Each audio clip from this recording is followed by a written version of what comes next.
Rocket নিক্ষেপের ব্যর্থ চেষ্টার পর গাজায় নাটকীয় তাণ্ডব।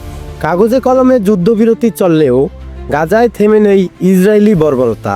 স্থানীয় সময় শনিবার গাজার বিভিন্ন জায়গায় আক্রমণ চালায় নেতানিয়াহু বাহিনী। এতে শিশুসহ বেশ কয়েকজন হতাহত হন। রাত ও ভোরেই শরণার্থী শিবিরে আবাসিক ভবনে হামলা হয়। রাফা আল মাওয়ারিশি ও গাজা সিটির আশকোনা এলাকায়ও হতাহতের খবর পাওয়া যায়। প্রত্যক্ষদর্শীরা জানান, কোনো সতর্কতা ছাড়াই চালানো হয় এসব হামলা। ইসরায়েলি সেনাবাহিনীর দাবি, গাজা থেকে রকেট নিক্ষেপের ব্যর্থ চেষ্টার পর এসব হামলা চালায় তারা। গাজার মানবিক পরিস্থিতি আরও খারাপ হচ্ছে। তীব্র শীত ও ত্রাণ প্রবেশের বাধার কারণে 7 দিনের এক নবজাতকের মৃত্যু হয়েছে দেইর আল বালাত এলাকায়। স্বাস্থ্য ও সিভিল ডিফেন্স জানায়, প্রয়োজনীয় তাঁবু ও নির্মাণ সামগ্রী ঢুকতে না দেয়ায় মানুষ ঝুঁকিপূর্ণ আশ্রয়ে বসবাস করছে।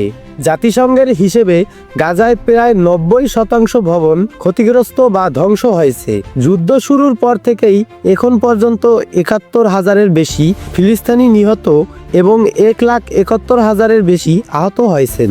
এই পরিস্থিতির মধ্যেই হামাসের রাজনৈতিক ব্যুরোর সদস্য বাসেম নাইম বলেন, হামাস গাজার সরকারি প্রশাসন থেকে পুরোপুরি সরে যেতে প্রস্তুত।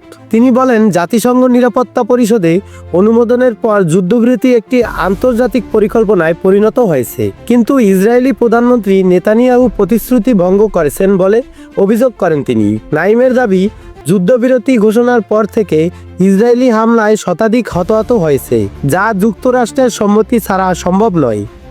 সৌরভ হালদার, গণভোকাল সংবাদ।